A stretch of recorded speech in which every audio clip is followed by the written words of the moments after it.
رسولہ الکریم اما بعد،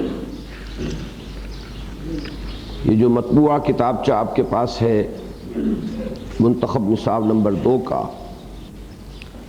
اس کے اعتبار سے تو یہ صفحہ 5 پر درس نمبر 4 ہے، لیکن چونکہ ابتدا ہی سے کچھ ترتیب جو ہے ہمارے اس مرتبہ کے اس درس میں کچھ بدل گئی ہے، تو میں اسی کی مناسبت سے اب پہلے اس کو لے رہا ہوں، اور جو معنوی ربط قائم ہو رہا ہے وہ یوں سمجھیے کہ ہمارے اصل منتخب نصاب میں جو اصطلاح آئی تھی اظہار و دین الحق علی الدین کلہ، وہ سورہ صف میں وارد ہوئی تھی۔ ہم نے اس انتخاب میں اس منتخب نصاب نمبر 2 میں وہی آیہ مبارکہ تھوڑے سے لفظی فرق کے ساتھ سورہ فتح میں وارد ہوئی تو اس کو بھی شامل کیا، اور اس کے متصلاً ساتھ ہی جو لوگ اس کام کے لیے کمر بستہ ہوں ان میں جو مطلوبہ اوصاف ہے ان کا ہمیں وہاں ذکر مل گیا، رہنمائی مل گئی۔ اس کے بعد ہم نے اس مضمون کے مشابہ مضمون جو سورہ مائدہ کی آیت نمبر 54 میں آیا اس کا مطالعہ کر لیا۔ اب اس کے بعد پھر یہی جو مضمون ہے اس کے لیے دوسری اہم اصطلاح اقامت دین، اس کے ضمن میں ہم نے سورہ شورى کی آیات 12، 13، 14 اور 15 کا مطالعہ کیا، اور اسی کے تتمے کے طور پر آخری حصے سے 2 آیات استجیبوا لربکم، وہاں سے ان کا مطالعہ کر لیا ہے۔ اب اسی مناسبت سے اس سورہ شورى میں بھی اوصاف بیان ہوئے ہیں۔ جو لوگ اس اقامت دین کی جو فرضیت ہے اس کا انہیں شعور حاصل ہو جائے اور اس کے لیے کمر کسیں، اس کے لیے ہمت کریں، اس کے لیے ارادہ کریں، انہیں یہ جان لینا چاہیے کہ اس کے لیے کچھ مطلوبہ اوصاف ہیں۔ تو گویا کہ وہی مضمون ہے جو یہاں اب آ رہا ہے۔ اب ہم اس سے پہلے کہ آگے بڑھیں اسی مناسبت سے، اسی ترتیب سے پہلے سورہ شورى کی ان آیات کا ہم مطالعہ کر لیتے ہیں جو ہمارے اس مطبوعہ کتابچے میں درس نمبر 4 کے ذیل میں درج ہے۔ تو میں پہلے ان آیات کی تلاوت کر رہا ہوں۔ اعوذ باللہ من الشیطان الرجیم، بسم اللہ الرحمن الرحیم۔ فما اوتیتم من شیء فمتاع الحیاۃ الدنیا وما عند اللہ خیر وابقى للذین آمنوا وعلی ربهم یتوکلون والذین یجتنبون کبائر الاسم والفواحش واذا ما غضبوا هم یغفرون والذین استجابوا لربهم واقاموا الصلاة وامرهم شورى بینہم ومما رزقناہم ينفقون والذین اذا اصابهم البغی هم ينتصرون وجزاء سیئة سیئة مثلها فمن عفا واصلح فاجره على الله انه لا يحب الظالمین وَلَمَنِ انتصر بعد ظلمه فأولئك ما عليهم من سبيل إنما السبيل على الذين يظلمون الناس ويبغون في الأرض بغير الحق أولئك لهم عذاب أليم وَلَمَنْ صَبَرَ وَغَفَرَ إِنَّ ذَلِكَ لَمِنْ عَزْمِ الْأُمُورِ۔ صدق اللہ العظیم۔ رب اشرح لی صدری ویسر لی امری واحلل عقدۃ من لسانی یفقہوا قولی اللہم ربنا الہمنا رشدنا واعذنا من شرور انفسنا اللہم ارنا الحق حقا وارزقنا اتباعہ وارنا الباطل باطلا وارزقنا اجتنابہ آمین یا رب العالمین۔ ابتدا ہی میں یہ عرض کر دوں کہ یہ مضمون طویل ہے اور ہمارے پاس اس کے لیے اس وقت بمشکل 50 منٹ ہے، لیکن ابھی زیادہ دن نہیں ہوئے ہیں کہ کراچی میں جو شام الہدیٰ کا پروگرام ہوتا ہے اس میں نے ان آیات کا بیان کیا، اور اگرچہ اس میں بھی کچھ تقسیم ہو گئی کہ آخری 2 آیات پہلی نشست میں بیان نہیں ہو سکیں یا یہ کہ ان کا حق ادا نہیں ہو پایا، لیکن پہلی 6 آیات پر غالباً 2 گھنٹے سے زائد کا وہ کیسٹ اور ویڈیو کیسٹ دونوں موجود ہیں۔ پھر یہ کہ اس سے اگلے شام الہدیٰ کے پروگرام میں کراچی میں نے پھر ان آخری آیات کا بھی کچھ بیان کیا ہے، تو جو لوگ اس کو پوری تفصیل کے ساتھ پوری وضاحت کے ساتھ چاہیں کہ سمجھے تو ان کے لیے وہ موجود رہے گا، اور وہ ان کیسٹس کے ذریعے سے یا ویڈیو کیسٹس کے ذریعے سے پوری تفصیل جو ہے وہ بھی معلوم کر سکتے ہیں۔ لیکن اس وقت میں کوشش کروں گا کہ ان 50 منٹوں میں ان آیات کا مفہوم اختصار کے ساتھ بیان کر دوں۔ ان میں جو اوصاف بیان ہو رہے ہیں، پہلی آیات میں 2 اوصاف ہیں پہلی آیت میں، اور یہ ایمان کا لب لباب ہے، ایمان کا خلاصہ، ایمان کا حاصل۔ کئی مرتبہ یہ ہمارے ہاں تشبیہ اور تمثیل بیان ہو چکی ہے کہ دین کا عملی پہلو جو بھی ہے اس کے لیے جڑ ہے ایمان۔ عملی پہلو چاہے انسان کی انفرادی زندگی سے متعلق ہو، اس کی ذات سے متعلق ہو، چاہے وہ شہادت علی الناس اور اقامت دین کی جد و جہد ہو، یہ سب انسان کے عملی جو پہلو ہے اس کی زندگی کا، اسی کے حصے ہیں، اسی کے درجے ہیں، اسی کے مراحل اور مراتب ہیں۔ ان سب کے لیے ظاہر بات ہے کہ اصل شے وہ جڑ ہے جس سے کہ غذا ملتی ہے، جس سے توانائی حاصل ہوتی ہے، وہ ایمان ہے۔ لہذا یہاں ان اوصاف کے بیان میں سب سے پہلے جو ایمان کا لب لباب ہے اس کو بیان کیا گیا، وہ کیا ہے؟ نمبر 1، فما اوتیتم من شیء فمتاع الحیات الدنیا، جو کچھ بھی تم دیے گئے ہو، کوئی بڑی سے بڑی شے یا چھوٹی سے چھوٹی شے، یہ شیء جو ہے یہ نکرہ ہے۔ نکرہ عربی زبان میں تفخیم اور تحقیر دونوں کے لیے آتا ہے۔ کسی چیز کی عظمت کا بیان کرنا ہو، التنکیر للتفخیم، فخامت، عظمت، لیکن کسی شے کی تحقیر کرنی ہو تب بھی ہے۔ میں نے ان دونوں کو جمع کیا ہے کہ کوئی بڑی سے بڑی شے جو دنیا میں مل جائے، فرعون کی حکومت، نمرود کی حکومت، قارون کا خزانہ، اور کوئی چھوٹی سی چھوٹی شے جو ملتی ہے یہاں، اول تو یہ کہ وہ اوتی تم کے حکم میں ہے، وہ تمہاری اپنی کمائی ہوئی نہیں ہوتی، دی گئی ہوتی ہے۔ جو سورہ حدید میں آیا ہے کہ وَأَنفِقُوا مِمَّا جَعَلَكُمْ مُسْتَخْلَفِينَ فِيهِ، اب یہ صرف اسلوب کے بدلنے سے ایک اہم رہنمائی ہو گئی کہ یہ نہ سمجھنا کہ یہ تمہارا اپنا کسب ہے، تمہاری اپنی کمائی ہے، تمہاری اپنی محنت سے حاصل کردہ شے ہے، تمہاری اپنی صلاحیتوں کا ثمرہ ہے، تمہاری ذہانت کا نتیجہ ہے۔ اگر یہ سمجھو گے تو یہ قانونیت کی طرف تمہارا قدم اٹھ جائے گا، اس لیے کہ اس نے یہ کہا تھا کہ یہ میرے علم کا حاصل ہے، علی علم عندی۔ تو تو یہاں تو یہ کہ اوتی تم دے دیے گئے ہو.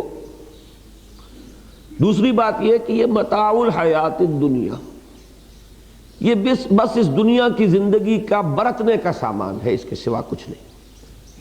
اللہ نے تمہیں یہاں ٹھہرائے رکھنا ہے 30 سال 40 سال 50 سال 10 سال 20 سال امتحان کے لیے.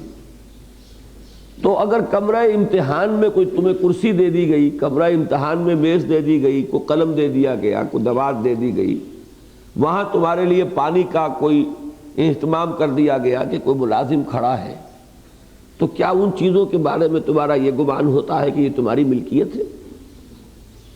ان سے کوئی لگاؤ ہوتا ہے قلبی؟ ساری توجہ کا ارتکاز تو ہے امتحان پر. تو بس یوں سمجھو کہ اس امتحانی وقفے کے لیے تمہیں سسٹین کرنے کے لیے اللہ نے کچھ سامان دے دیا ہے. اس سے زیادہ اگر اس کے لیے کوئی دل میں وقت ہو گئی، اگر اس سے زیادہ کوئی تعلق خاطر قائم ہو گیا، تو اور جو چاہو کرو، اس وادی میں قدم نہ رکھنا. جس کو ہو جان و دل عزیز، اس کی گلی میں جائے کیوں.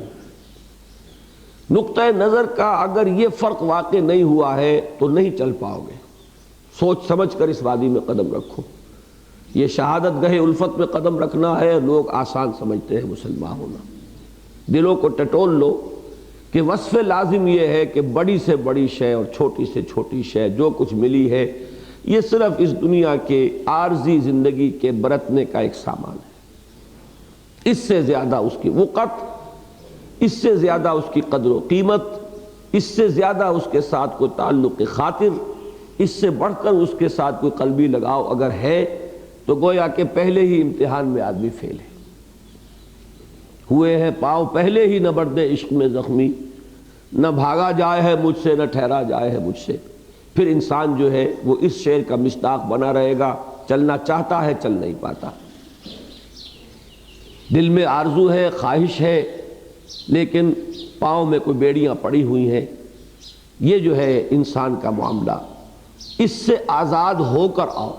فما اوتیتم من شیء فمتاع الحیات الدنیا وما عند اللہ خیر وابقى للذین آمنوا وعلی ربہم یتوکلون. اور جو کچھ اللہ کے پاس ہے وہ خیر ہے اور ابقا ہے ان لوگوں کے لیے جو ایمان لائے اور اپنے رب پر توکل کرتے ہیں. یعنی اب اس کا ایک لفظ میں مفہوم نکالیں گے، ترجیح آخرت. مطلوب آخرت رہے، دنیا نہ رہے. قدر و قیمت آخرت کی نعمتوں کی ہو، دنیا کے ساز و سامان کی نہ ہو. یہ شرط اول. اور ایمان کا دوسرا نتیجہ، دوسرا لب لباب، دوسرا خلاصہ، علی ربہم یتوکلون. توکل صرف اللہ پر.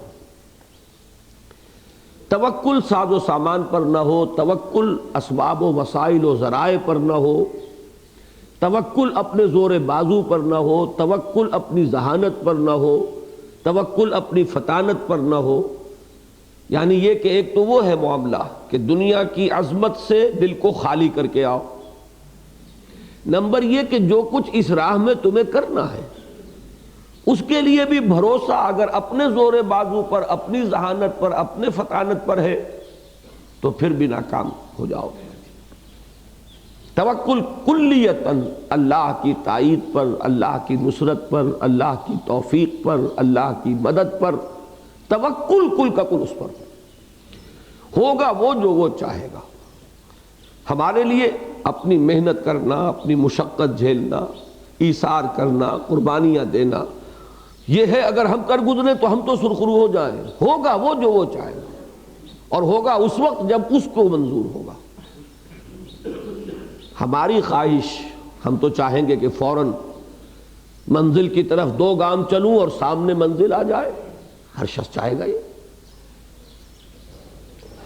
کون چاہے گا کہ میں چلتا چلا جاؤں اور منزل پھر بھی نگاہ کے سامنے نہ آئے.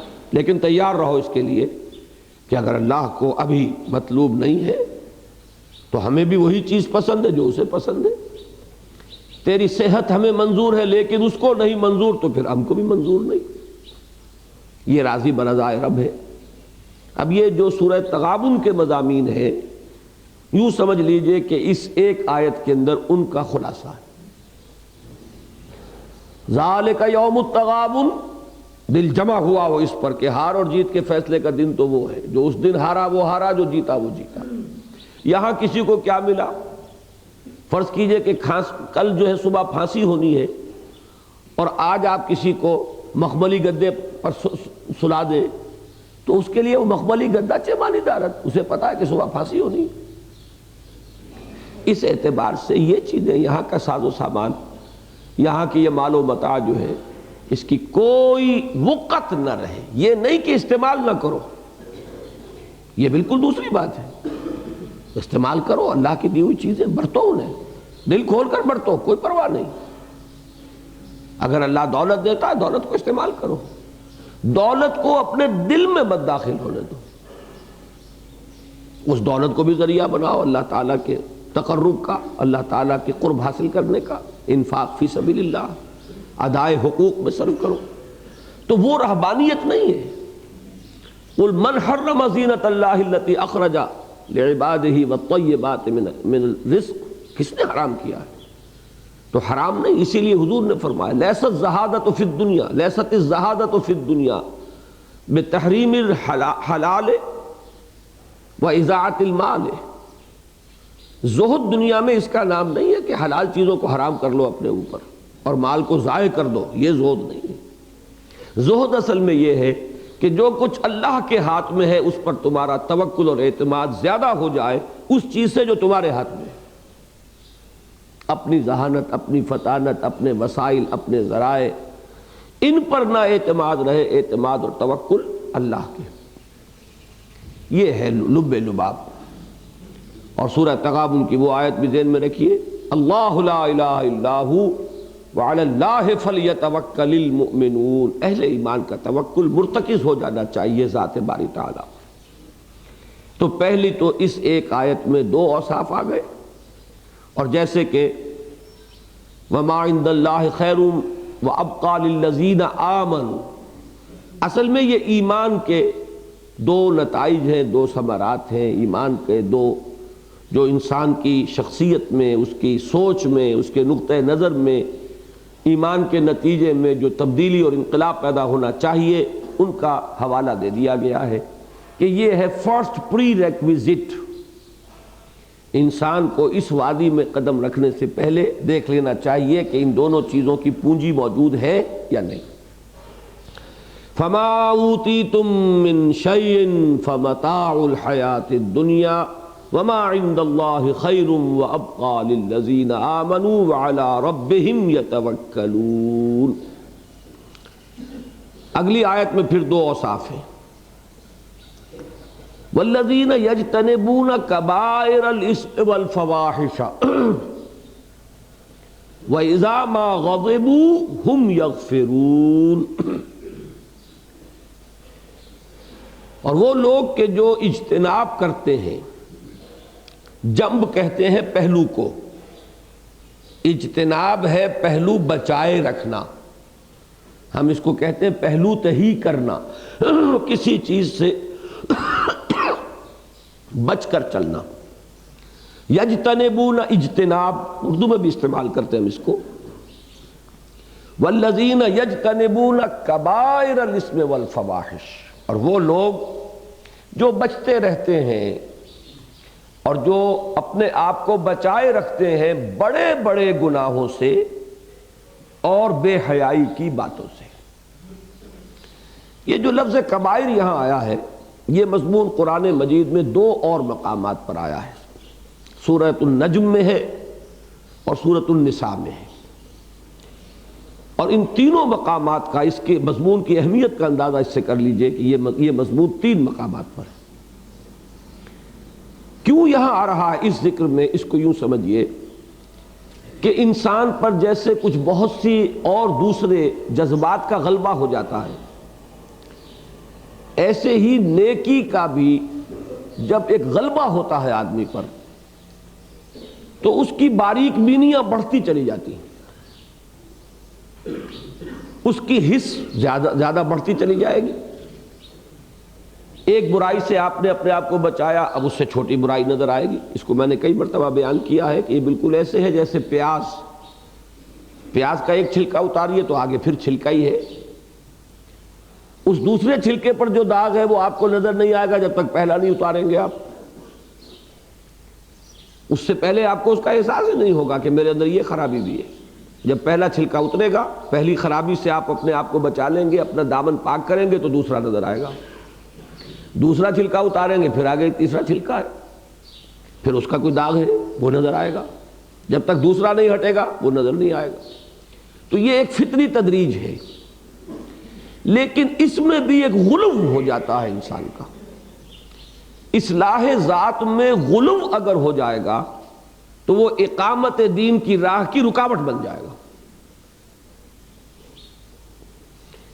آپ غور کر رہے ہیں اس کو کہ انفرادی اصلاح اور اصلاح اور اصلاح اور اصلاح اور رگڑو اور مانجو، توجہ ساری اسی میں منعطف رہے گی۔ معاشرے کی اصلاح، اللہ کے دین کا غلبہ، ادھر دھیان ہی نہیں آئے گا۔ جو ہمارے ہاں رہبانیت کا نظام آیا، جو ہمارے ہاں خانقاہیت کا ایک انسٹیٹیوشن بن گیا کہ اب اسی میں لگے 40 برس تک یہ کرتے رہے۔ خدا کے بندو 40 برس، اس میں پھر کون سا وقت آدمی کے پاس رہ گیا کہ وہ اس ماحول کی اصلاح کے لیے بھی نکلے، اس کے لیے بھی اپنی توانائیاں کھپائے، اس کے لیے اس ماحول کے اندر بھی کوئی تبدیلی لانے کے لیے کوئی باطل کو للکارے، کوئی نیکی کو منظم کرے، منظم کر کے اسے قوت کی شکل دے، ٹکرائے اسے باطل کے ساتھ، کہاں وقت رہ جائے؟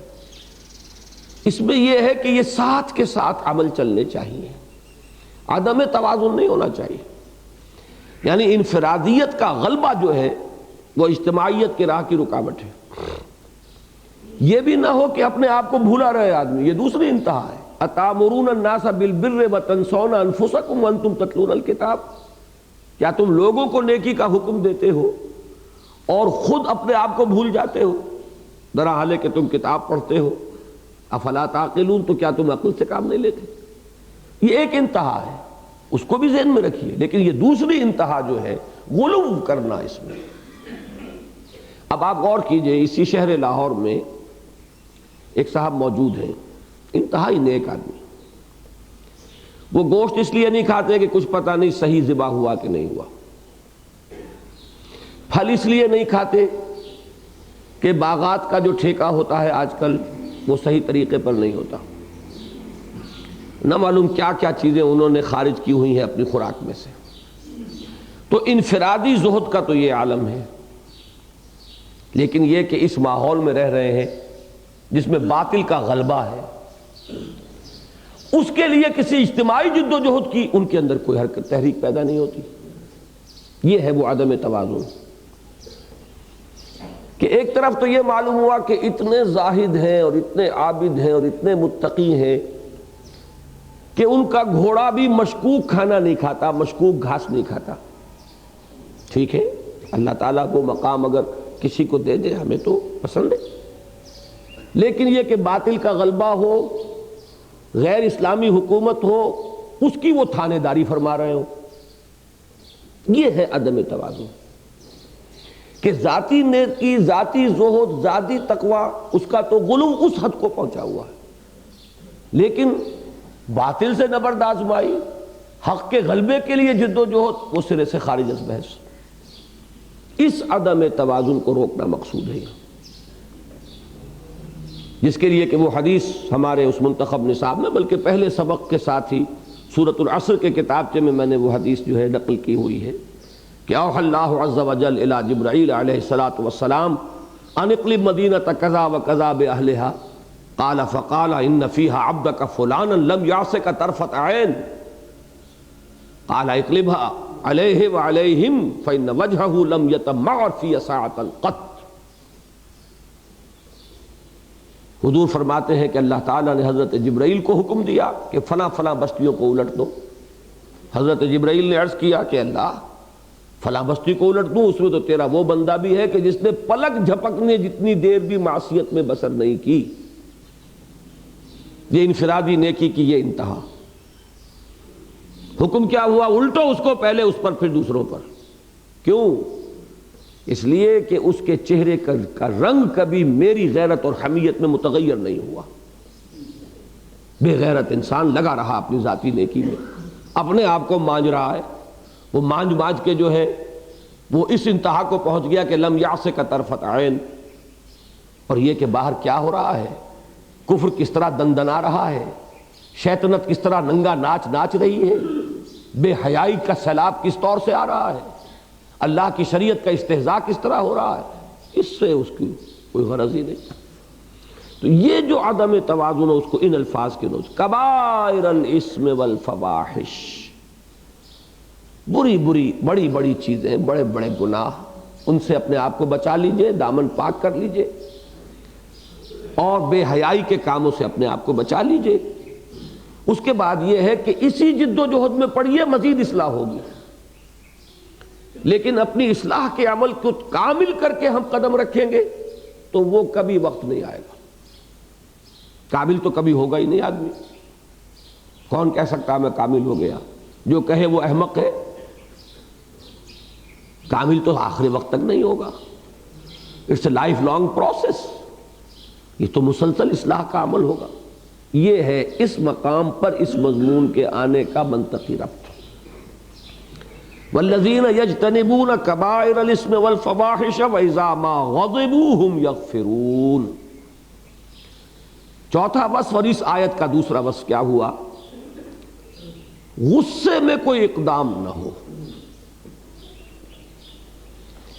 انسان غصے میں آ کر کوئی قدم نہ اٹھائے، جھنجھلاہٹ میں آ کر کوئی زبان سے کلمہ نہ نکالے۔ جب ان کو غصہ آ جاتا ہے تو وہ معاف کر دیتے۔ اب اس میں نوٹ کیجئے کہ غصے کی نفی نہیں ہے، یہ پھر وہ غیرت و حمیت کے فقدان کی علامت ہے کہ غصہ آئے نہ۔ وہ تو وہی شخص ہوگا جس میں یا غیرت نہیں یا حمیت نہیں، یا پھر پرلے درجے کا کوئی منافق ہوگا۔ یہ بہت ٹھنڈے لوگ جو ہوتے ہیں وہ بڑے خطرناک لوگ ہوتے ہیں۔ غصہ یہ انسان کے اندر اللہ نے رکھا ہے، غیرت اور حمیت کا مادہ رکھا ہے۔ غصہ آنا چاہیے، ٹھیک جگہ پر آنا چاہیے، غلط جگہ پہ نہیں آنا چاہیے، سیدھی بات۔ انسان میں اگر شہوت کا جذبہ رکھا ہے تو وہ کوئی بری شے نہیں ہے، ہاں اس کو صحیح رخ پر استعمال ہونا چاہیے، غلط راستے پہ نہیں پڑنا چاہیے۔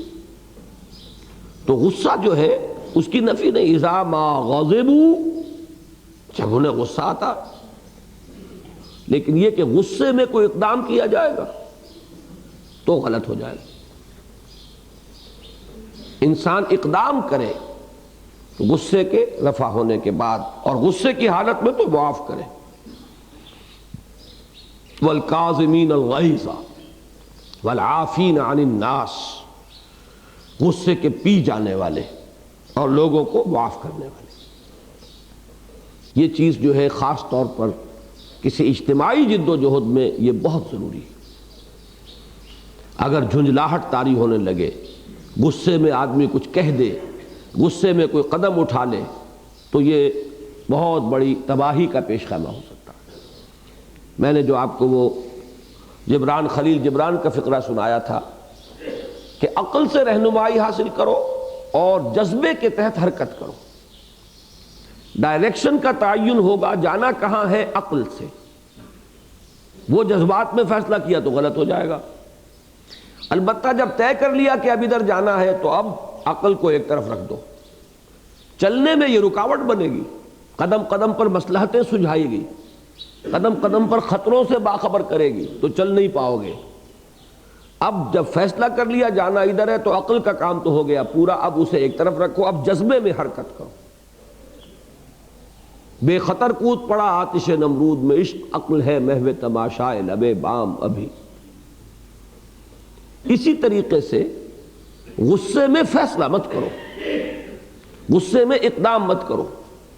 غصہ آئے اسے پینے کی کوشش کرو، اور اس میں مغفرت، عفو، زیادہ سے زیادہ اس کی کوشش کرو۔ غصے میں اگر فیصلہ ہوگا، غصے میں اقدام ہوگا تو غلط ہو جائے۔ والذین استجابوا لربہم. اب ایسے محسوس ہوتا ہے، یہ پہلے میں نے بیان نہیں کیا ہے، آج اشارہ کر رہا ہوں کہ یہ جو استجابت کا لفظ اب آیا، اور وہ لوگ کہ جنہوں نے لبیک کہی اپنے رب کی پکار پر، وہ رات ہم پکار وہ دیکھ چکے، وہ کون سی؟ استجیبوا لربکم. مراد کیا؟ ان اقیموا الدین ولا تتفرقوا فیہ، دین کو قائم کرو اور دین کے باب میں اور اقامت دین کی جد و جہد میں متفرق نہ ہو جاؤ.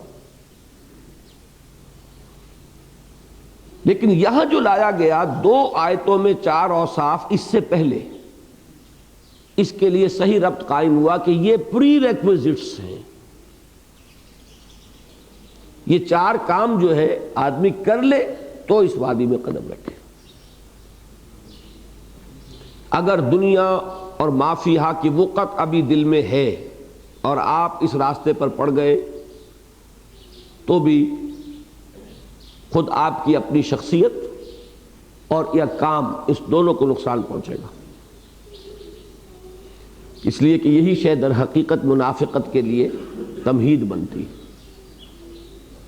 توکل نہیں ہے تو بھی وہ کام کسی غلط رخ پر پڑ جائے گا. اسی طریقے پر اگر ابھی بڑی بڑی خرابیوں سے بھی اپنے آپ کو نجات نہیں دلائی ہے تو بھی یہ آپ غلط سٹارٹ لے رہے ہیں. اگر ضبط نفس ابھی اتنا نہیں ہوا کہ غصے کو قابو میں رکھ سکو، اس لیے کہ آپ کو معلوم ہے کہ وہ حدیث جس میں حضور نے 4 اوصاف بیان کیے کہ جس میں یہ چاروں ہیں وہ پکا اور کٹر منافق ہے، اور جس میں ان میں سے ایک ہے وہ اسی نسبت سے نفاق ہے.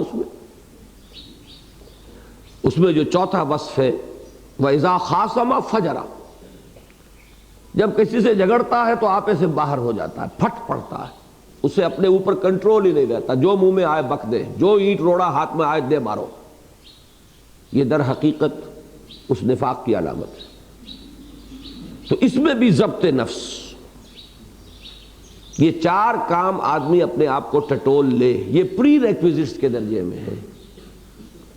اس لیے یہاں پر اب لائے ہیں والذین استجابوا لربہم، وہ لوگ کہ جو اپنے رب کی پکار پر لبیک کہیں، جو قبول کریں اپنے رب کی دعوت کو. جیسے رات بحث ہوئی تھی استقامت اور اقامت، تو اقامت کا ایک شاذ مفہوم وہ ہے کہ جو استقامت کا اصل مفہوم ہے. کہیں کہیں استقامت کی جگہ اقامت استعمال ہو جاتا ہے، لیکن اقامت کا اپنی جگہ پر جو اصل مفہوم ہے وہ ہے قائم کرنا کسی شے کو. اسی کے ہم وزن ہے یہ 2 الفاظ، اجابت اور استجابت. یہ بھی رات میں نے بیان کیا تھا لیکن زیادہ تفصیل کے ساتھ نہیں. اجابت بھی کسی کی دعا کو، کسی کی پکار کو، کسی کی ندا پر لبیک کہنا، قبول کرنا، اجابت. لیکن اس کے لیے جو اصل لفظ ہے وہ استجابت ہے. آج ہی میں آتے ہوئے وہ معجم المفہرس میں دیکھ کر آیا گنتی کر کے کہ اجابت کا لفظ یا اجابت کے مادے سے مصدر سے اس ضمن میں جو الفاظ استعمال ہوئے قرآن مجید میں وہ 8 ہیں، اور استجابت سے جو آئے ہیں وہ 28 ہیں. اور اس سورہ مبارکہ میں تو یہ 3 مرتبہ استجابت کا لفظ آیا ہے. استجیبو اور یہاں استجابو آ گیا، اور اس سے پہلے بھی ایک مقام پر آ چکا ہے والذین یحاجون فی اللہ من بعد ما استجیب لہ حجتہم داحضۃ عند ربہم. البتہ رات کے درس میں ایک غلطی مجھ سے ہوئی، وہ آیت کے جس میں کتاب اور میزان آئے ہیں جڑ کر سورہ حدید کے مانند، وہ آیت نمبر 17 ہے، آیت نمبر 16 نہیں. آیت نمبر 16 میں یہ ہے والذین یحاجون فی اللہ من بعد ما استجیب لہ حجتہم داحضۃ عند ربہم وعلیہم غضب ولہم عذاب علیم، یہ عذاب شدید. بہرحال اب یہاں پر لفظ آیا ہے والذین استجابوا لربہم، اور وہ لوگ کہ جو لبیک کہیں اپنے رب کی پکار پر، واقاموا الصلاۃ، ان کی اس اجتماعی ہیئت جو وہ قائم کرے اپنے اس جد و جہد کے لیے، اس کا اہم ترین وصف ہوگا اقامت صلاۃ، جس کو منات کہتے ہیں۔ وہ جو چکی کی کلی ہوتی ہے جس پر کہ وہ گھومتی ہے، وہ کیا ہے؟ وہ اقامت صلاۃ۔ اس سے پہلے کے سبق میں وہ آ چکا، تراہم رکعا سجدا یبتغون فضلا من اللہ ورضوانا۔ اپنے انفرادی معاملے کے اعتبار سے جو نماز نفل ہے، تہجد ہے، قیام اللیل ہے، اس کی اہمیت زیادہ ہے، تقرب بالنوافل۔ اجتماعیت کے اعتبار سے فرض نماز ہے اصل شے، تقرب بالفرائض۔ اس لیے یہاں پر جو لفظ لایا گیا وَأَقَامُوا الصَّلَاةَ، نماز کو وہ قائم رکھتے ہیں، معلوم ہوتا ہے کہ ان کا پورا پروگرام، ان کے معمولات، ان کے 24 گھنٹے کے مشاغل وہ جکڑے ہوئے ہیں صلاۃ کے اس نظام کے ساتھ۔ نماز قائم ہے، پوری زندگی کو اس نے بیک بون کے طریقے پر اس کو سہارا دیا ہوا ہے۔ وَأَمْرُهُمْ شُورَىٰ بَيْنَهُمْ، اب یہ چونکہ اجتماعی معاملات اب آ گئے اور ان کا معاملہ باہم مشورے کے ساتھ چلتا ہے۔ امرہم شورا بینہم، اب اس میں ذہن میں رکھیے گا کہ شورا اور جمہوریت، شورائیت اور جمہوریت، ایک تو ان میں بنیادی فرق ہے۔ جمہوریت اصل میں حاکمیت کے تصور کے ساتھ ہوتی ہے، شورائیت اس میں وہ حاکمیت کا تصور بالکل نہیں ہے۔ عوامی جمہوریت، عوامی حاکمیت، اور حاکمیت میں سب کا شریک ہونا، یہ ہے جمہوریت کا جو اس وقت کا کانسیپٹ ہے، پریویلنگ کانسیپٹ۔ شورائیت جو ہے وہ مشورہ ہے، باہم مشاورت ہے۔ اور اب اس شورائیت کے بھی دو مختلف شیڈز ہیں جو دو مختلف حالات میں آئیں گے۔ ایک حکومت کی سطح پر شورائیت ہے، ایک کسی جماعت یا تحریک کی سطح پر شورائیت ہے، ان میں زمین و آسمان کا فرق ہے۔ حکومت جو ہے اس کی ایک ٹیریٹوریل جیورسڈکشن ہوتی ہے، ایک علاقہ ہے جس پر حکومت قائم ہے، اس میں جو بھی ہے وہ اس حکومت میں شامل ہے اور شریک ہے، اور وہ ان کی حیثیت مساوی ہے۔ جماعت میں کوئی ٹیریٹوریل جیورسڈکشن نہیں ہے، جو داخل ہوتا ہے اپنی مرضی سے، جو نکلتا ہے اپنی مرضی سے۔ دوسرے یہ کہ یہاں جماعت کی تشکیل ہوتی ہے، جو جماعت اقامت دین کے لیے ہو، وہ جو ہم پہلے دیکھ چکے، جن نتائج تک پہنچ چکے، کہ کوئی داعی اور اس کی دعوت پر جمع ہونے والے لوگ، تحریک چلتی ہی اس طور سے ہے۔ لہذا یہاں ایک فرق مراتب بھی ہے جو وہاں نہیں ہے، وہاں سب شہری برابر۔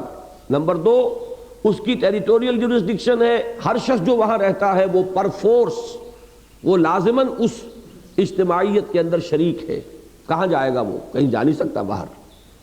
جبکہ جماعت میں اس کا کوئی علاقائی تسلط نہیں ہے، جو شخص چاہے اس میں آ جائے، جو شخص چاہے چلا جائے۔ ان دو فرقوں کی وجہ سے شورائیت جماعت اور تحریک کی سطح پر اور شورائیت حکومت کی سطح پر ان کے تقاضے مختلف۔ اگرچہ خلافت راشدہ، اس کے بارے میں جو بھی میرا مطالعہ ہے وہ یہی ہے، اور میں پورے انشراح صدر سے کہہ رہا ہوں کہ وہاں خلفائے راشدین کے ہاتھ میں ویٹو تھا، کہیں کاؤنٹنگ آف ووٹس کا آپ کو ذکر نہیں ملے گا۔ لیکن یہ کہ وہ لازم میں نہیں سمجھتا۔ اب اگر کوئی اسلامی ریاست قائم ہوتی ہے تو اس کا جو بھی کانسٹیٹیوشن بنے گا اس میں ویٹو کا ہونا ضروری نہیں ہے، بلکہ یہ کہ امرہم شورا بینہم کا یہ تقاضا، یہ مفہوم درست ہوگا کہ جو بھی ایک ادارہ وہاں وجود میں آ جاتا ہے انتخاب کے ذریعے سے، اس میں کاؤنٹنگ آف ووٹ سے فیصلے ہوں اور کسی کے ہاتھ میں اختیار خصوصی نہ دیا جائے۔ لیکن جماعت نہیں چل سکتی اس نہج سے۔ وہاں حکومت کے پاس ڈنڈا بھی ہوتا ہے، یا جماعت کے اندر ڈنڈا کوئی نہیں ہوتا۔ وہاں 100 طرح کے ان کے پاس ایڈز ہیں نظم کو قائم رکھنے کے لیے. یہاں کوئی اور نہیں ہے سوائے اس کے کہ ایک اتفاق رائے ہے، لوگوں کی آزادانہ مرضی ہے، ساتھ دینا چاہے دیں، نہ دینا چاہے نہ دیں، کوئی جبر نہیں. لہذا یہاں کے معاملے کو اس پر قیاس کرنا قیاس مع الفارق ہے. یہ ایکسرسائز وہ لوگ کرتے ہیں جنہوں نے اس وادی میں قدم رکھنا ہی نہیں، آگے بڑھنا ہی نہیں، کام کرنا ہی نہیں. وہ تھیوری اور نظریے کے اعتبار سے جو چاہیں بحث کر لیں. جماعتی سطح پر شرعیت کیا ہے کہ ایک روح جو ہے مشورے کی وہ جاری و ساری رہے. یہ احساس نہ ہو کہ کوئی اتھارٹیرینزم ہے یہاں پر، کوئی تحکمانہ انداز ہے یہاں پر، بلکہ یہ کہ مشورہ کیا جائے، لیکن پھر مشورے کے بعد فیصلہ وہ کاؤنٹنگ آف ووٹس پر نہ ہو، بلکہ جو صاحب امر ہے جس پر اعتماد کر کے اس کی رفاقت آپ نے قبول کی ہے، اب فیصلہ آپ اس کے اوپر چھوڑیں. یہی بات ہے جو سورہ آل عمران کی آیت سے میں اخذ کرتا ہوں، وہ آگے آئے گی کہ فَبِمَا رَحْمَةٍ مِّنَ اللَّهِ لِنْتَ لَهُمْ وَلَوْ كُنْتَ فَظًّا غَلِيظَ الْقَلْبِ لَانفَضُّوا مِنْ حَوْلِكَ فَاعْفُ عَنْهُمْ وَاسْتَغْفِرْ لَهُمْ وَشَاوِرْهُمْ فِي الْأَمْرِ فَإِذَا عَزَمْتَ فَتَوَكَّلْ عَلَى اللَّهِ. آپ ان سے معاملے میں مشورہ ضرور کیا کیجئے، پھر جو فیصلہ آپ کر لیں اس پر ڈٹ جائیے، اللہ پر توکل کیجئے.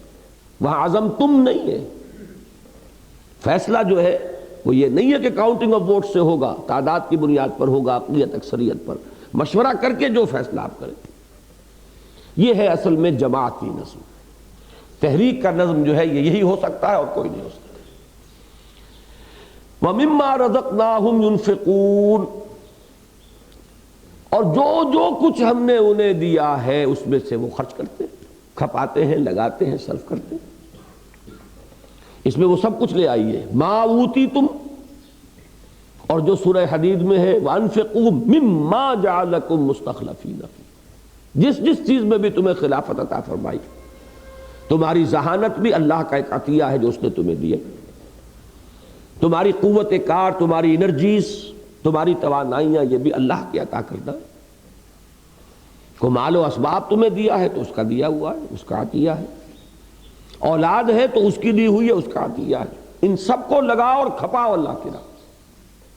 اس کے بغیر تو ظاہر بات ہے کہ قدم آگے کیسے بڑھے گا. یہ ساری چیزیں تو رہے محفوظ، بچا کے رکھے انسان، اور خواہش کرتا رہے کہ کوئی دین کا کام بھی ہو جائے تو کیسے ہو جائے گا. تو بچا کے نہ رکھ اسے، تیرا آئینہ ہے وہ آئینہ کہ شکستہ ہو تو عزیز تر ہے نگاہ آئینہ ساز.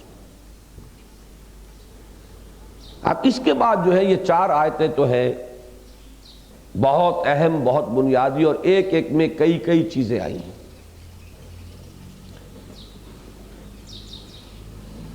بلکہ 3 آیتیں ہوئی غالباً. اب اس کے بعد جو آیات آ رہی ہیں ان میں ایک مضمون آ رہا ہے والذین اذا اصابہم البغی ہم ینتصرون. یہ 4تھی آیت ہے، اور پھر اس کے اوپر ایک بحث ہے جو آگے شروع ہو گئی. اور وہ لوگ کہ جن پر اگر کوئی زیادتی ہو تو وہ بدلہ لیتے ہیں. یہ بظاہر بڑا ہی ایک مختلف انداز ہے اس سے جو عام طور پر لوگ سمجھتے ہیں کہ دین کی دعوت کے ضمن میں ہونا چاہیے، اور جس کی دعوت دین کے ضمن میں واقعتاً قرآن مجید میں بھی تلقین کی گئی. وہ کیا ہے؟ دعوت کے میدان میں اور دعوت کے سطح پر، دعوت کے مرحلے پر یہی مطلوب ہوگا کہ لوگ گالیاں دیں، تم دعائیں دو، لوگ پتھر ماریں، تم پھول پیش کرو. وہاں بدلہ دعوت کے راستے کی رکاوٹ ہو جائے گا. لیکن یہی حسن ہے قرآن مجید کا، حسن ربط، حسن ترتیب. پچھلی صورت ہے حامیم السجدہ، اس کا مرکزی مضمون دعوت ہے. وَمَنْ أَحْسَنُ قَوْلًا مِّمَّنْ دَعَا إِلَى اللَّهِ وَعَمِلَ صَالِحًا وَقَالَ إِنَّنِي مِنَ الْمُسْلِمِينَ وَلَا تَسْتَوِي الْحَسَنَةُ وَلَا السَّيِّئَةُ ادْفَعْ بِالَّتِي هِيَ أَحْسَنُ فَإِذَا الَّذِي بَيْنَكَ وَبَيْنَهُ عَدَاوَةٌ كَأَنَّهُ وَلِيٌّ حَمِيمٌ وَمَا يُلَقَّاهَا إِلَّا الَّذِينَ صَبَرُوا وَمَا يُلَقَّاهَا إِلَّا ذُو حَظٍّ عَظِيمٍ. صبر اور جھیلنا، بدلہ نہ لینا، ان کے برے رویے کے جواب میں حسن سلوک سے کام لینا، ان کی گالیوں کے جواب میں ان کو دعائیں دینا، ان کے تشدد اور ایذا رسانی کے جواب میں ان کی خدمتیں کرنا، یہ دعوت کی تاثیر کے لیے لازم ہے۔ لیکن کیا یہی دائمی وصف ہوگا؟ اول تو یہ جان لیجئے کہ اقامت دین سے جو شے مطلوب ہے وہ تو ہے اقامت عدل و قسط۔ وہی بات جو انفرادی سطح پر میں نے وہ معاشی نظام والی اپنی تقریر میں واضح کی ہے کہ جس طریقے سے ایک تقاضا قانون کا ہے، ایک تقاضا ہے اخلاق اور روحانیت کا۔ آپ کے کسی نے تھپڑ مارا، دو راستے اب ہوں گے آپ کے لیے، ایک جواباً آپ بھی تھپڑ رسید کریں، ایک یہ کہ آپ معاف کر دیں۔ اگر انتقام لینے کی قدرت رکھنے کے باوجود آپ معاف کرتے ہیں تو آپ کی انفرادی جو ہے تربیت، آپ کا ترفع روحانیت کی طرف پیش قدمی، اس کے لیے تو یہ مفید ہے۔ لیکن اس میں ایک نقصان بھی تو ہے۔ نقصان یہ ہے مجموعی سطح پر جو ظاہر ہوگا کہ شریروں کی حوصلہ افزائی ہوگی، جس نے ایک تھپڑ آج آپ کو مارا تھا کل کے کسی اور کو مارے گا، اس لیے کہ جوابی تھپڑ اسے رسید نہیں ہوا ہے۔ شرارت کی حوصلہ افزائی ہوگی۔ اجتماعی سطح پر تقاضا کیا ہے؟ وَلَكُمْ فِي الْقِصَاصِ حَيَاةٌ يَا أُولِي الْأَلْبَابِ، ہوش مندو بدلہ لینے میں زندگی ہے۔ جس نے ایک تھپڑ رسید کیا اس کو تھپڑ رسید کرو، ورنہ اس کی حوصلہ افزائی ہوگی، شرارت بڑھے گی، زندگی کا نظم درہم برہم ہو جائے گا۔ یہی تعزیرات کا فلسفہ اسلام کا، شدید ترین تعزیرات، شدید ترین سزائیں۔ ایسے حضرات کو بھی حضور نے رجم کروایا جن کے بارے میں ساتھ ہی یہ بھی فرمایا کہ انہوں نے وہ توبہ کی ہے کہ اگر مدینے کی پوری آبادی پر تقسیم کر دی جائے تو سب کی مغفرت کے لیے کافی ہو جائے، لیکن رجم کروایا اس لیے کہ اس کے ذریعے سے زنا کا سد باب ہوگا۔ اگر نہیں کرتے، معاف کر دیتے ہیں تو زنا کی طرف لوگوں کا رجحان بڑھے گا۔ یہ دو چیزیں علیحدہ علیحدہ ہیں۔ اسی طریقے سے قانونی سطح پر جو کچھ آپ نے حلال ذریعے سے کمایا، اس میں سے صرف زکوٰۃ اور عشر لینے کے بعد جو کچھ آپ کا ہے وہ آپ کو دیا جائے گا، آپ کا حق تسلیم کیا جائے گا۔ اخلاقی سطح پر یہ ہے کہ جو کچھ بھی زائدہ ضرورت ہے اللہ کے راستے میں دے دو۔ تو یہی بظاہر جن چیزوں کو لوگ ایکسپلائٹ کرتے ہیں کہ یہ تضادات ہیں، یا ایک کو وہ کسی وجہ سے چھپاتے ہیں دوسرے کو نمایاں کرتے ہیں، یہی در حقیقت گمراہی کی جڑ بن جاتی ہے۔ دونوں چیزوں کو بیک وقت نگاہ میں رکھیے۔ دعوت کے مرحلے پر عفو، درگزر، اقامت کے مرحلے پر بدلہ، انتقام، والذین اذا اصابہم البغی هم ینتصرون وجزاء سیئۃ سیئۃ مثلھا، برائی کا بدلہ برائی ہے ویسی ہی۔ آپ دیکھ رہے ہیں یہ وہ بھکشوؤں کا سا انداز نہیں اب رہا، وہ خانقاہیت والا انداز اب یہاں نہیں رہا، یہ تو انداز بڑا ملیٹنٹ انداز ہے۔ یہ دونوں ہیں اپنی اپنی جگہ پر۔ ہر شے کو اس کے مقام پر رکھیے، اس کا نام عدل ہے، انصاف ہے۔ کسی چیز کو اپنے مقام سے ہٹا کے کہیں اور رکھ دیں، یہ ظلم ہے۔ ظلم کیا ہے؟ وضع الشیء فی غیر محلہ، کسی چیز کو اس کے اصل مقام سے ہٹا دینا، یہ ظلم ہے۔ ہر شے کو اس کے مقام پر رکھیے۔ اچھا، اس میں یہ بھی اشارہ ہو گیا البتہ کہ مثلھا، جتنی زیادتی ہوئی ہے اتنی ہی زیادتی ہو، اس سے زائد نہیں۔ یہ بھی نہیں کہ انتقام کے جوش میں آ کر ایک کے بدلے 100 ہم ماریں گے، یہ جائز نہیں، بلکہ یہ کہ جزاء سیئۃ سیئۃ مثلھا فمن عفا واصلح فاجرہ علی اللہ۔ تو جو کوئی معاف کر دے اور اصلاح کرے، اب یہاں ایک بڑا لطیف جو ہے اشارہ کر دیا گیا کہ معافی جو ہے اگر یہ نظر آ رہا ہو کہ اس سے اصلاح ہو جائے گی۔ ایک معافی وہ ہے کہ جو شریروں کی ہمت افزائی کا ذریعہ بن رہی ہو، ایک معاملہ وہ ہے کہ جہاں آپ یہ محسوس کریں کہ واقعی ندامت طاری ہو چکی ہے، اپنے کیے پر اس کو بڑا پچھتاوا ہے، میں معاف کر دوں گا تو اس میں اصلاح کی کیفیت پیدا ہو۔ تو اب یہ ایک بہت بڑا اجر ہے انسان جو اپنے لیے کما سکتا ہے۔ وَمَنْ عَفَا فَمَنْ عَفَا وَأَصْلَحَ فَأَجْرُهُ عَلَى اللَّهِ إِنَّهُ لَا يُحِبُّ الظَّالِمِينَ۔ اللہ تعالیٰ ظالموں کو پسند نہیں کرتا۔ ہاں ظلم کی جڑ کٹ جاتی ہو، عفو سے اصلاح ہو جاتی ہو تو کوئی حرج نہیں، لیکن ظالموں کی ہمت افزائی ہو، حوصلہ افزائی ہو، نیک جو ہے وہ کونوں کھدروں میں دبکے رہے، خانقاہوں میں بیٹھے رہے اور شریروں کے لیے دنیا چھوڑ دے، یہ اللہ کو پسند نہیں۔ ان شریروں کی سرکوبی کے لیے میدان میں آنا ہوگا۔ وَأَنزَلْنَا الْحَدِيدَ فِيهِ بَأْسٌ شَدِيدٌ وَمَنَافِعُ لِلنَّاسِ وَلِيَعْلَمَ اللَّهُ مَن يَنصُرُهُ وَرُسُلَهُ بِالْغَيْبِ إِنَّ اللَّهَ قَوِيٌّ عَزِيزٌ۔ اللہ ظالموں کو پسند نہیں کرتا۔ وَلَمَنِ انتَصَرَ بَعْدَ ظُلْمِهِ فَأُولَٰئِكَ مَا عَلَيْهِم مِّن سَبِيلٍ۔ اب میں نے عرض کیا تھا نا دونوں چیزیں بیک وقت، اگر کوئی یہ سمجھتا ہے کہ میرے معاف کر دینے سے اصلاح ہو جائے گی، بہتری کی توقع ہے تو معاف کر دے، اس کا اجر ہے اللہ کے پاس محفوظ، اجرہ علی اللہ۔ لیکن اگر کوئی شخص اپنے اس آپشن کو ایکسرسائز کرتے ہوئے معاف نہیں کر رہا، وہ کہتا ہے میں تو بدلہ لوں گا، میں نہیں چھوڑتا، اب آپ اس کو ملامت کرنے کے در پہ ہو جائیں، دیکھو اچھا کام چھوڑ کے برا کر رہا ہے، یہ بھی اس کے اسپرٹ کے خلاف ہوگا۔ وَلَمَنِ انتَصَرَ بَعْدَ ظُلْمِهِ، جو کوئی بدلہ لے، انتقام لے اس کے بعد کہ اس پر ظلم ہوا ہے، فَأُولَٰئِكَ مَا عَلَيْهِم مِّن سَبِيلٍ، تو ایسے لوگوں کے اوپر کوئی ملامت کا راستہ نہیں۔ آپ ڈسکریج نہیں کر سکتے، آپ انہیں کنڈم نہیں کر سکتے، یہ ان کا حق ہے، بدلہ لے سکتے ہیں۔ یہاں تک فرما دیا چھٹے پارے کی پہلی آیت، لا يحب اللہ الجہر بالسوء الا من ظلم۔ اللہ تعالیٰ کو کسی بری بات کا بلند آوازی سے کہنا پسند نہیں ہے سوائے اس کے جس پر ظلم ہوا ہو۔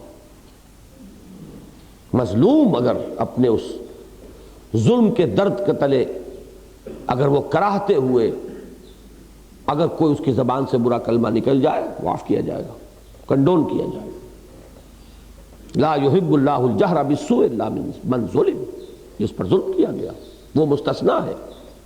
عام حالات میں بری بات کا زبان سے نکالنا اللہ کو پسند نہیں۔ تو وَلَمَنِ انتَصَرَ بَعْدَ ظُلْمِهِ فَأُولَٰئِكَ مَا عَلَيْهِم مِّن سَبِيلٍ إِنَّمَا السَّبِيلُ عَلَى الَّذِينَ يَظْلِمُونَ النَّاسَ وَيَبْغُونَ فِي الْأَرْضِ بِغَيْرِ الْحَقِّ۔ ملامت تو کل کی کل ہونی چاہیے ان کے لیے جو لوگوں پر ظلم کرتے ہیں اور زمین میں دندناتے ہیں، سرکشی کرتے ہیں ناحق۔ یہ ہے وہ جو ہمارے تنظیم کے اب جو ہم نے وہ 4 صفحے کا 4 ورق کا ایک پمفلٹ شائع کیا، نظام عدل و قسط کا قیام۔ سارا غصہ جو ہے اب ڈائریکٹ کرو ان کی طرف جو ظلم کر رہے ہیں، جو لوگوں کے حقوق پر دسترازی کرتے ہیں، جنہوں نے لوگوں کے حقوق کو غصب کیا ہے۔ انما السبیل علی الذین یظلمون الناس، یہ ظلم معاشرتی بھی ہوتا ہے، یہ ظلم معاشی بھی ہوتا ہے، یہ ظلم سیاسی بھی ہوتا ہے۔ جو لوگ دوسروں کو اپنا محکوم بنا لے وہ ظالم، جو معاشی طور پر دوسروں کو مفلوج کرے وہ ظالم، جو دوسروں کے حقوق پر دسترازی کرے وہ ظالم، جنہوں نے کچھ لوگوں کو گھٹیا قرار دے دیا وہ سب سے بڑھ کر ظالم، اسی گوشت پوست کے بنے ہوئے انسان، اسی آدم و حوا کی نسل سے انسان، اور وہ گھٹیا ہے، اور کوئی اور ہے جو بڑھیا ہے، کوئی اور ہے جو اعلیٰ ہے، کوئی ہے جو ادنا ہے۔ یہ سماجی سطح پر، معاشرتی سطح پر، معاشی سطح پر، سیاسی سطح پر جو بھی ظلم کا جو بھی ارتکاب کر رہا ہے وہ ہے ظالم۔ انما السبیل علی الذین یظلمون الناس ویبغون فی الارض بغیر الحق۔ سب سے بڑا ظلم یہ ہے کہ یہ زمین اللہ کی ہے، وہ اس کا جائز حاکم ہے، جو سرکشی کر رہا ہے ناحق، اس سے بڑا ظالم کون ہوگا؟ چاہے اس نے کچھ خیراتی ادارے بھی قائم کر دیے ہوں، فاؤنڈیشنز بنا دیے ہوں، چاہے وہ ویلفیئر سٹیٹ بنائے بیٹھا ہو، لیکن اللہ کا حق غصب کیے ہوئے ہے، اللہ کے قانون کی بجائے اپنا قانون چلوا رہا ہے۔ یبغون فی الارض بغیر الحق اولئک لہم عذاب علیم، یہ ہیں وہ لوگ جن کے لیے دردناک عذاب ہے۔ غصہ ان پر مت کرو، وہ جو مظلوم ہیں، ڈرو مظلوم کی آہوں سے جب اٹھتی ہیں سینوں سے، قبولیت ہے کرتی خیر مقدم چرخ سے آ کر۔ یہ ہم نے کہیں 5ویں 6ٹھی جماعت کے اردو کے کورس میں یہ شعر پڑھا تھا، اور اس میں فارسی کا شعر بھی تھا، اس کا ساتھ ترجمہ تھا۔ فارسی کا شعر بہت عظیم ہے۔ بترس زاہ مظلومہ کے ہنگامے دعا کردن، اجابت از در حق بہر استقبال میں آیت۔ ڈرو مظلوم کی آہوں سے جب اٹھتی ہیں سینوں سے، قبولیت ہے کرتی خیر مقدم چرخ سے آ کر۔ ماہر القادری کا ایک بڑا پیارا شعر ہے جس میں یہ آئیڈیا ہے کہ کوئی دعا ایسی بھی ہوتی ہے جس کے لیے کہ جس کی قبولیت کے لیے رحمت خداوندی پہلے سے بےتاب ہوتی ہے۔ دعا کرے تو صحیح، ہم تو مائل بے کرم ہے، کوئی سائل ہی نہیں۔ ایک دعا وہ بھی ہوتی ہے جس کے لیے حدیث قدسی میں آیا ہے کہ اللہ تعالیٰ رات کے پچھلے پہر سمائے دنیا پر نزول فرماتا، حل من سائل فاعطیہ، حل من مستغفر فاغفر لہ، ہے کوئی مانگنے والا کہ میں اسے عطا کروں، ہے کوئی استغفار کرنے والا کہ میں اسے بخش دوں۔ تو ماہر صاحب نے بھی ایک شعر کہا ہے اسی انداز میں، یہ کون پچھلے پہر رات کو ہے محو سجود، دعا کو ڈھونڈ رہی ہیں ابھی سے تاثیریں، تاثیریں تلاش میں ہیں دعا کی۔ بہرحال یہ ذہن میں رکھیے کہ یہ ظلم، یہ عدوان، یہ تعدی، یہ استحصال جس شکل میں بھی ہے، ایک چیلنج ہے ان لوگوں کے لیے کہ جو اللہ کے بندے ہیں، جو اس کے نظام عدل و قسط کے نام لیوا ہیں، قائل ہیں، ان کے خلوص و اخلاص کا، ان کا محبت خداوندی کا ثبوت یہ ہے وَلِيَعْلَمَ اللَّهُ مَن يَنصُرُهُ وَرُسُلَهُ بِالْغَيْبِ إِنَّ اللَّهَ قَوِيٌّ عَزِيزٌ۔ اللہ تعالیٰ دیکھنا چاہتا ہے کون ہے اس کے وفادار بندے جو قوت کو ہاتھ میں لے کر، لوہے کی طاقت کو ہاتھ میں لے کر اس کی اور اس کے رسولوں کی مدد کرتے ہیں۔ اس کی مدد کیا ہے؟ اس کے دیے ہوئے نظام عدل و قسط کا قیام، اس کے دین کا غلبہ۔ رسولوں کی مدد کیا ہے کہ یہ اصلاً فرض منصبی رسول کا ہے، جو کوئی اس میں ہاتھ بٹاتا ہے وہ ان کا اعوان و انصار بنتا ہے۔ وَلَمَن صَبَرَ وَغَفَرَ إِنَّ ذَلِكَ لَمِنْ عَزْمِ الْأُمُورِ۔ آخری آیت ہے، اور جو صبر کرے اور معاف فرما دیا کرے، تو یہ بڑی ہمت کے کاموں میں سے۔ اس راہ پر چلتے ہوئے قدم قدم پر ضرورت پیش آئے گی، سب سے بڑھ کر اپنے ساتھیوں کے ضمن میں پیش آئے گی۔ ساتھی بھی تو ایک دوسرے پر زیادتی کر بیٹھتے ہیں۔ حضور صلی اللہ علیہ وسلم پر اپنوں نے کیا نہیں کیا، چھوڑا نہیں غیروں نے کوئی نابک دشنام، اور چھوٹی نہیں اپنوں سے کوئی طرز ملامت۔ یہ تو آج ہم کہتے ہیں نا فلاں منافق تھا، فلاں منافق تھا، اس وقت تو وہ حضور کے بظاہر تو ساتھی ہے۔ کیا کر رہے ہیں؟ کیا کچھ کیا ہے عبداللہ ابن ابی نے؟ نہ معلوم کس کس نے کس کس طور سے ایذا پہنچائی ہے۔ لما تؤذوننی وقد تعلمون انی رسول اللہ الیکم، کیوں مجھے ایذا پہنچا رہے ہو؟ ذرا حالے کہ تم جانتے ہو کہ میں اللہ کا رسول ہوں تمہاری طرف۔ حضرت موسیٰ، آپ اندازہ کیجئے یہ الفاظ جب نکلے ہوں گے تو کتنا دکھا ہوا دل ہوگا، اور کن کی طرف سے؟ فرعون اور آل فرعون سے نہیں، اپنوں کے ہاتھوں جو چرکے اٹھائے کھائے۔ تو بہرحال اس کا ایک محمل تو یہ ہوگا اپنے ساتھیوں کے ساتھ ہو حلقہ یاراں تو بریشم کی طرح نرم۔ ظالموں اور کافروں اور زمین میں جو اللہ کے باغی ہیں، یبغون فی الارض بغیر الحق، بغاوت کیے ہوئے ہیں، اللہ کے خلاف بغاوت ہے، زمین اس کی اور حکم ان کا، بغاوت ہے۔ بغاوت اور کسے کہتے ہیں؟ جائز حکمران وہ اور بنے بیٹھے ہیں یہ۔ تو جو بھی ان کے خلاف ڈٹ جانا اور انتقام لینا، بدلہ لینا۔ بس صرف ایک بات اور نوٹ کر لیجئے کہ وہ مسئلہ علیحدہ ہے کہ ایک دور ہوتا ہے ایک انقلابی تحریک کا جس میں کہ حکم یہ ہوتا کہ اس وقت اپنے ہاتھ رو کے رکھو، وہ یہ نہیں ہوتا کہ یہ مستقل ہے، بلکہ یہ کہ اپنے غیظ و غضب کو اپنے اندر پالتے رہو، ایک وقت آئے گا جب تمہارے ہاتھ کھول دیے جائیں گے، پھر یہ لاوا نکلے، اور وہ نکلا۔ اذن للذین یقاتلون بانہم ظلموا وان اللہ علی نصرہم لقدیر۔ اسی لیے وہ شعر میں سنایا کرتا ہوں کہ نغمہ ہے بلبل شوریدہ تیرا خام ابھی، اپنے سینے میں اسے اور ذرا تھام ابھی، تھامو اس کو، پکاؤ اس کو، لاوا پک کے ایک وقت آئے گا کہ تمہیں اجازت دی جائے گی۔ وَلَمَنْ صَبَرَ وَغَفَرَ إِنَّ ذَلِكَ لَمِنْ عَزْمِ الْأُمُورِ۔ اللہم ربنا اجعلنا منہم، اللہم ربنا اجعلنا منہم۔ بارک اللہ لی ولکم فی القرآن العظیم ونفعنی وإیاکم بالآیات والذکر الحکیم۔